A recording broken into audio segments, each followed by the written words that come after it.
समस्त देशवासियों को वर्ष 2025 बसंत पंचमी की हार्दिक बधाई एवं अनंत शुभकामनाएं। नमस्कार प्रिय भक्तगणों, आज की इस महत्वपूर्ण वीडियो में आप जानेंगे कि साल 2025 में बसंत पंचमी कब है, 2 फरवरी या 3 फरवरी को पंचमी तिथि कब प्रारंभ हो रही है, कब समाप्त हो रही है, माता सरस्वती की पूजा करने का शुभ मुहूर्त क्या है और किस प्रकार से आज के दिन हमें मां सरस्वती की पूजा आराधना करनी चाहिए, जिससे कि मां सरस्वती की असीम कृपा हमें प्राप्त हो जाए, क्योंकि देवी सरस्वती की कृपा से ही संसार के सभी जीव जंतुओं को वाणी के संग विद्या और बुद्धि भी मिली थी। और साथ ही हम जानेंगे इस दिन वर्जित माने जाने वाले कार्यों के बारे में। प्रिय भक्तगणों, वीडियो को शुरू करने से पहले आप भी माता रानी से आशीर्वाद प्राप्त करना चाहते हैं तो एक बार कमेंट सेक्शन में जय मां विद्या दायिनी सरस्वती, जय मां सरस्वती अवश्य लिखिए और इस वीडियो को लाइक करके हिंदू रिलीजियस टेल्स चैनल को सब्सक्राइब अवश्य कर दीजिए। और हां, पास वाले बेल आइकन का बटन दबाना बिल्कुल भी ना भूलिए। प्रिय भक्तगणों, माघ मास की शुक्ल पक्ष की पंचमी तिथि को बसंत पंचमी का पावन पर्व मनाया जाता है। इस दिन विद्या, संगीत और कला की देवी सरस्वती माता की पूजा करने का विधान है।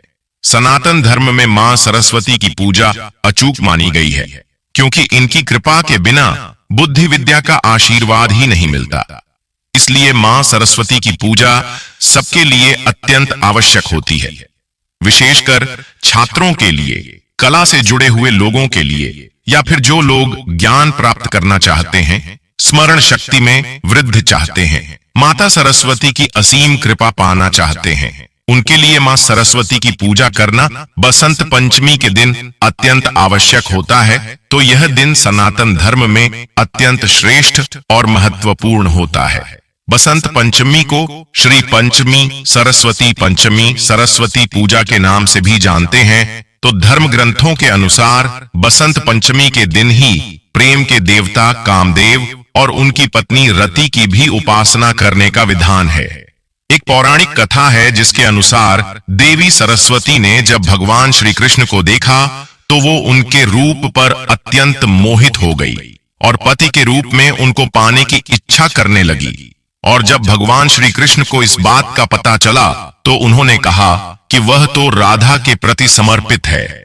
ऐसे में सरस्वती को प्रसन्न करने के लिए उन्होंने वरदान दिया कि विद्या की इच्छा रखने वाला प्रत्येक व्यक्ति माघ माह की शुक्ल पक्ष की पंचमी तिथि को जो तुम्हारा पूजन करेगा, उसे हर क्षेत्र में सफलता मिलेगी। ज्ञान प्राप्ति और सुस्ती, आलस्य एवं अज्ञानता से छुटकारा पाने के लिए इस दिन देवी सरस्वती की उपासना करते हैं।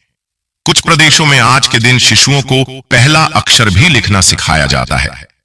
विद्यारंभ करना या कोई भी नया कार्य करना आज के दिन शुभ माना जाता है। बसंत पंचमी के दिन को अबूझ मुहूर्त माना जाता है।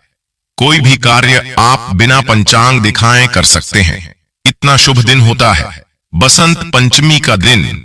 इस दिन आप कोई भी नया कार्य प्रारंभ कर सकते हैं, शिक्षा प्रारंभ कर सकते हैं, बच्चों का अन्नप्राशन किया जा सकता है। कोई भी कला सीखने के लिए आज का दिन श्रेष्ठ माना जाता है, तो आज से प्रारंभ किया जा सकता है। आज के दिन से हम जो भी कार्य प्रारंभ करते हैं, ऐसा कहा जाता है कि उसमें निश्चित ही सफलता मिल जाती है। तो इसलिए आज का दिन महत्वपूर्ण होता है। अब बात करते हैं कब है बसंत पंचमी और फिर जानेंगे बसंत पंचमी की पूजा विधि। इस बार माघ शुक्ल पंचमी तिथि प्रारंभ होगी 2 फरवरी दिन रविवार सुबह 9:15 से और पंचमी तिथि की समाप्ति होगी 3 फरवरी सोमवार सुबह 6:52 पर। ऐसे में उदया तिथि के अनुसार 2 फरवरी दिन रविवार को ही वसंत पंचमी का त्योहार मनाया जाएगा और इसी दिन पूजा पाठ, हवन इत्यादि भी किए जाएंगे। हालांकि अगले दिन सुबह के समय ब्रह्म मुहूर्त में भी आप मां सरस्वती की पूजा कर सकते हैं। 2 फरवरी दिन रविवार को ब्रह्म मुहूर्त सुबह 5:33 से 6:21 तक रहेगा। सूर्योदय होगा सुबह 7 6:10 पर सूर्यास्त शाम 6:10 पर शिव योग इस दिन बन रहा है। शिव योग और सिद्धि योग यानी सर्वार्थ सिद्धि योग इस दिन बन रहा है, जिसमें शिव योग सुबह 9:14 तक रहेगा।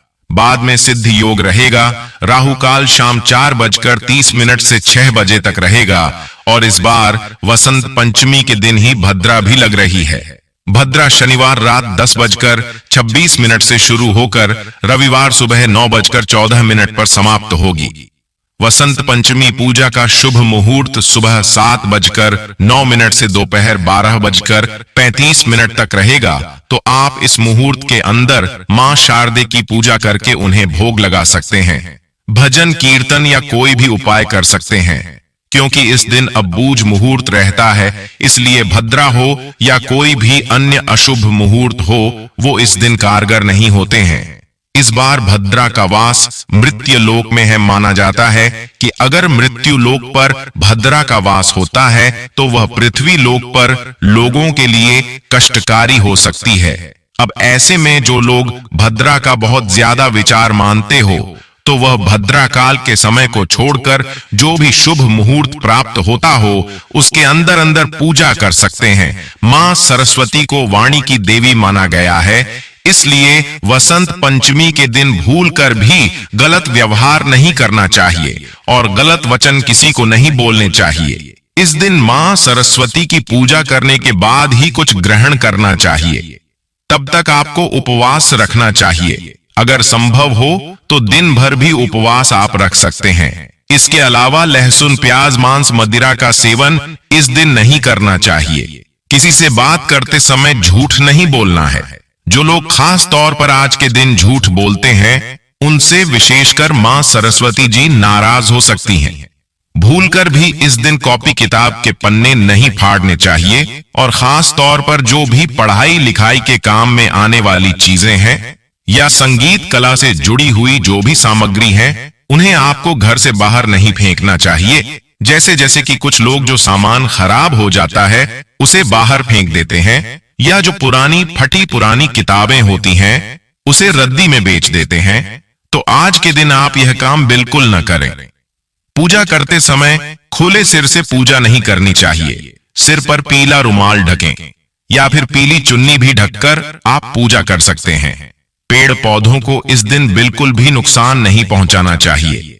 तो इस तरह की छोटी छोटी लेकिन काम की बातों को ध्यान में रखकर आप मां शारदे का आशीर्वाद प्राप्त कर सकते हैं और इस दिन गलती करने से बच सकते हैं। आइए अब जानते हैं मां सरस्वती की पूजा कैसे करें। बसंत पंचमी के दिन सुबह सवेरे स्नानादि से निवृत्त होकर स्वच्छ वस्त्र धारण करें और कोशिश करें कि पीले सफेद रंग के वस्त्र पहने। और बसंत पंचमी पर रंगों का विशेष महत्व होता है, तो चाहे आप छोटी सी रंगोली बनाएं और नहीं बना सकते तो आप एक छोटा सा स्वास्तिक बनाकर भी पूजन कर सकते हैं। उसके ऊपर चौकी लगाकर आप रंगोली या कलर से माला, अष्टदल कमल और पुस्तक बना दीजिए और उसके ऊपर हम चौकी लगाकर उसके ऊपर पीला वस्त्र बिछा लेंगे। आप पीले रंग का वस्त्र भी बिछा सकते हैं और सफेद रंग का वस्त्र भी बिछा सकते हैं। मैं पूजन की विधि में बता रहा हूं, तो आप सुबह सवेरे शुभ मुहूर्त में पूजन कर सकते हैं। तो चौकी पर आपको अक्षत का आसन देते हुए मां सरस्वती का फोटो या मूर्ति को विराजमान कर लेना है और अक्षतों का आसन देते हुए गणपति जी की स्थापना भी आपको जरूर करनी है। और इसके साथ ही यहाँ पर देखिए, आपको कलश स्थापना भी करनी है। कलश स्थापना प्रत्येक पूजन में आवश्यक होता है। तो यहाँ पर आपको चावलों से अष्टदल कमल की आकृति बनानी है और आप जो चावल ले रहे हैं उन्हें फूड कलर से या हल्दी से पीला कर प्रयोग कर सकते हैं। और इसके बाद एक लोटा या कलश लेना है। लोटा आप पीतल का ले सकते हैं और इस लोटे में स्वास्तिक बनाना है। कंठ पर मोली बांधनी है और इसके साथ ही सबसे पहले अब हम इस लोटे में गंगा जल डालेंगे और उसके बाद आप साफ जल और जल को हमें कलश के कंठ तक भर लेना है। और इसके बाद इसमें रोली, सिक्का, सुपारी यह सभी वस्तुएं डाल देंगे। और आप चाहे तो पीतल के लोटे की जगह तांबे के लोटे का भी प्रयोग कर सकते हैं। और इसके बाद आपको अक्षत डाल देने हैं और आम के 7 पत्ते लेने हैं और उन्हें चंदन और रोली से टीका करना है। और इसके बाद चावलों से भरा पूर्ण पात्र हम रख देंगे और पत्तों को व्यवस्थित कर लेंगे। तो देखिए, अगर आपको आम के पत्ते ना मिले तो आप इसकी जगह पर अशोक के पत्ते भी ले सकते हैं। और इसके बाद अब आपको चौकी पर श्री कलश की स्थापना करनी है और पानी वाला हमें जटा वाला नारियल लेना है और उस पर एक पीला या सफेद कपड़ा लपेट लें।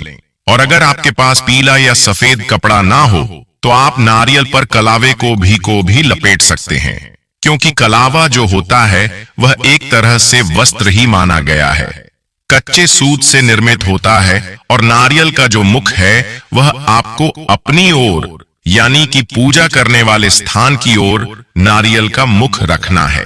अब देखिए, अगर आप स्टूडेंट हैं और स्टडी कर रहे हैं तो वह स्टडी से रिलेटेड सारी चीजें आपको चौकी पर रख ले। और अगर आप संगीत की शिक्षा ले रहे हैं, उसमें बहुत सारी चीजें होती है। वाद यंत्र होते हैं जैसे हारमोनियम, तबला, ढोलक, बांसुरी, गिटार या नृत्य की शिक्षा ले रहे हैं तो माँ की चरणों के पास घुंघरू रख दें।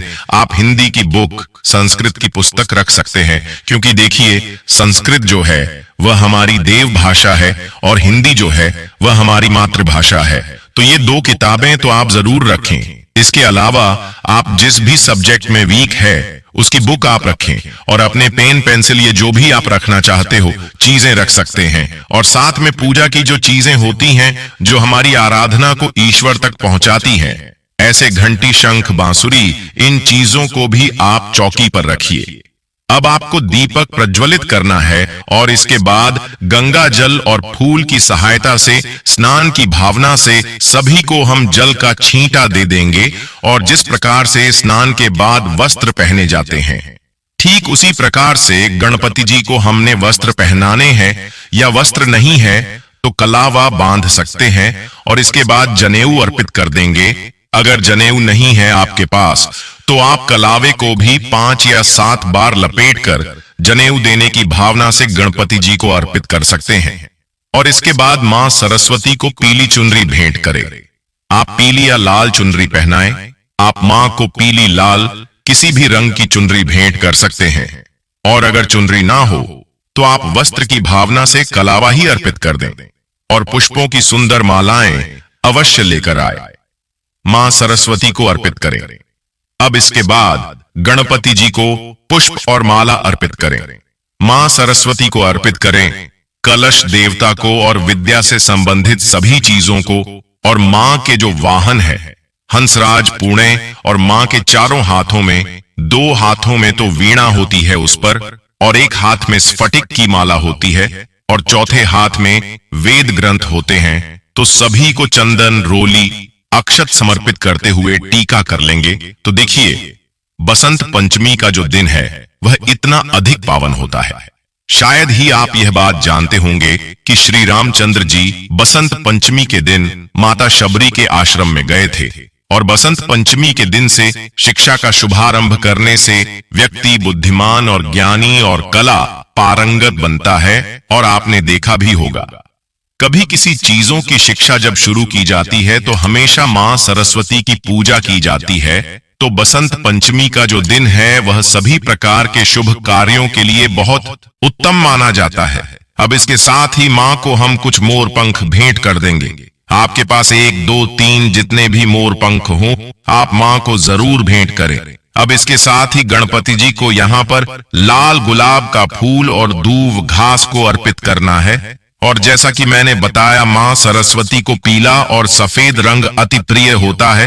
तो यहाँ पर सफेद, पीले जो भी पुष्पों आपके पास, आप वह अर्पित करें मां को। और अधिक की शिक्षा से संबंधित जो भी वक्त में अपने चौकी पर रखी है मां की चरणों के पास, उनका भी आपको विधिवत पूजन करना है, क्योंकि इन सभी वस्तुओं में मां सरस्वती का वास है।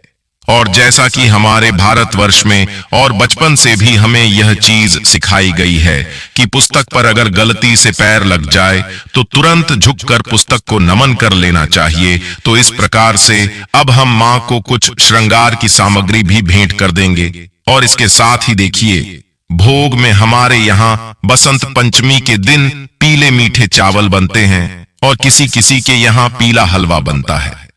कुल मिलाकर पीला भोग मां को चढ़ाया जाता है आज के दिन।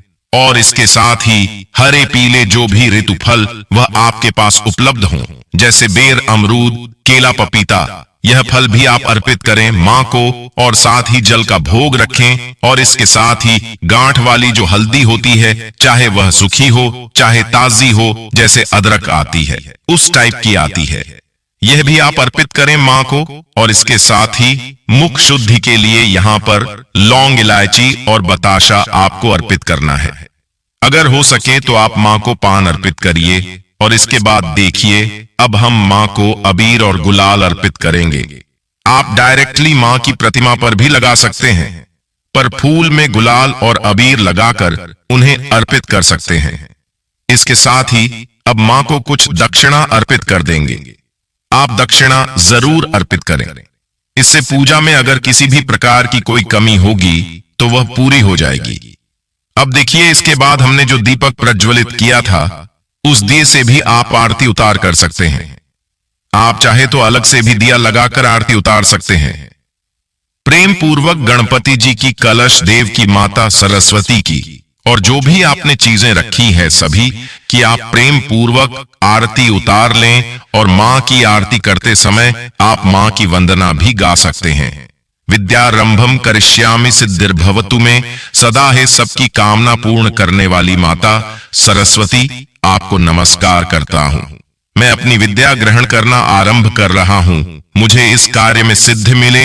या देवी सर्वभूतेषु विद्या रूपेण संस्थिता, नमस्तस्यै नमस्तस्यै नमस्तस्यै नमो नमः। तो इस प्रकार की कई सारी माता की वंदना होती है। आप कोई सी भी वंदना गाकर आरती उतार सकते हैं।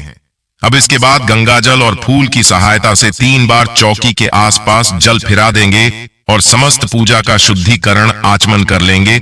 और हाथ जोड़कर मां से प्रार्थना कर लेंगे कि मां हमें अपने उज्जवल भविष्य के निर्माण में सहायता करें, हमेशा अपनी कृपा हम पर बनाए रखें। तो देखिए, आज के समय में हर घर में शिक्षा ग्रहण की जा रही है बच्चों द्वारा, चाहे बच्चे छोटे हों चाहे बड़े हों। तो पूजन, अगर बच्चे आपके छोटे हैं तो आपको उनको सहायता करनी होगी, और अगर बड़े हैं तो उनके साथ आप भी पूजा में शामिल हो। कुल मिलाकर बसंत पंचमी के दिन आपके बच्चे छोटे बड़े जैसे भी हों, उनका मनोबल बढ़ाने के लिए आप इस पूजन को अवश्य करिए या करवाइए। लेकिन बच्चों को इस पूजन में जरूर शामिल करें। तो उम्मीद करता हूं वीडियो आप सभी को पसंद आए। वीडियो अगर अच्छी लगे तो इसे लाइक, शेयर करें और हिंदू रिलीजियस टेल्स चैनल को सब्सक्राइब जरूर कर लें। इसी तरह के वीडियो देखने के लिए मिलते हैं अपने अगले वीडियो में। तब तक के लिए नमस्कार दोस्तों, अपना व परिवार का ख्याल रखना।